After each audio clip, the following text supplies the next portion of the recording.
قرآن پاک کے اندر سب سے پہلی سورت سورۃ الفاتحہ ہے، اور سورۃ فاتحہ میں ہم ایک دعا اللہ تعالیٰ سے مانگتے ہیں۔ سب سے عظیم ترین سورت وَلَقَدْ آتَيْنَاكَ سَبْعًا مِّنَ الْمَثَانِي وَالْقُرْآنِ الْعَظِيمِ، بار بار دہرائی جانے والی سورت جس کو ہم دن میں بیسیوں بار پڑھتے ہیں۔ اس سورت کے اندر ایک دعا اللہ نے ہمیں سکھلائی ہے، اور وہ دعا کتنی زبردست ہے اور کتنی اہم ہے کہ اس پر ہماری زندگی کا، ہماری دنیا اور آخرت کا دار و مدار ہے۔ وہ دعا کیا ہے؟ اہدنا الصراط المستقیم، کہ اللہ ہمیں سیدھا راستہ دکھلا دے۔ اور پھر اللہ تعالیٰ نے خود ہی آگے سیدھے راستے کی وضاحت فرما دی کہ تم نے دعا میں یہ بات بھی کہنی ہے کہ صراط الذین انعمت علیہم، اے اللہ ہمیں ان لوگوں کا راستہ دکھلا جن پر تو نے انعام کیا ہے، انبیاء کا راستہ، صحابہ کا راستہ، اولیاء اللہ کا راستہ، اور جو انبیاء کے پیروکار ہیں جنہوں نے ان کے پیچھے چل کے اپنی زندگی گزاری، ان کا راستہ ہمیں دکھلا دے، غیر المغضوب علیہم ولا الضالین۔ فرمایا کہ ہمیں ان کا راستہ نہ دکھلانا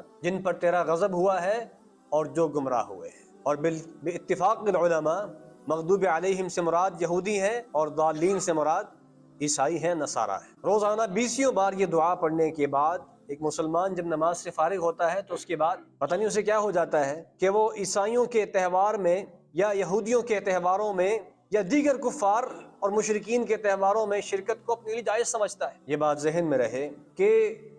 رواداری کے نام پر اور اسی طرح محبت کے نام پر اور دیگر ناموں پر ہم کسی غیر اسلامی کام کو، غیر شرعی کام کو جواز نہیں دے سکتے۔ جو کام اللہ تعالیٰ نے، اللہ کے رسول نے غلط قرار دے دیا ہے، حرام قرار دے دیا ہے، ہم اس کو کسی بھی بنیاد پر اس کو درست نہیں کہہ سکتے ہیں، اس کو حلال نہیں کہہ سکتے، کیونکہ اللہ تعالیٰ اور اس کا رسول زیادہ اس بات کو سمجھتے تھے کہ غیر مسلمین کے حقوق کیا ہیں، ان کے ساتھ رواداری کس حد تک کی جا سکتی ہے، ان کے ساتھ تعلقات کس حد تک بنائے جا سکتے ہیں۔ یہ باتیں اللہ اور اس کے رسول زیادہ بہتر انداز سے سمجھتے بھی تھے اور انہوں نے بتا بھی دیا ہے۔ اگر رسول اللہ صلی اللہ علیہ وسلم کے زمانہ میں اس طرح کے تہوار ہوتے رہے ہیں اور اللہ کے رسول صلی اللہ علیہ وسلم نے ان تہواروں میں شرکت نہیں فرمائی بلکہ تہواروں میں شرکت سے منع کیا ہے، اور حضرات صحابہ کرام جو مدینہ سے نکل کر پوری دنیا میں پھیل گئے جہاں پر ان لوگوں کی کثرت تھی، شام کے اندر، روم کے اندر، ایران کے اندر، فارس کے اندر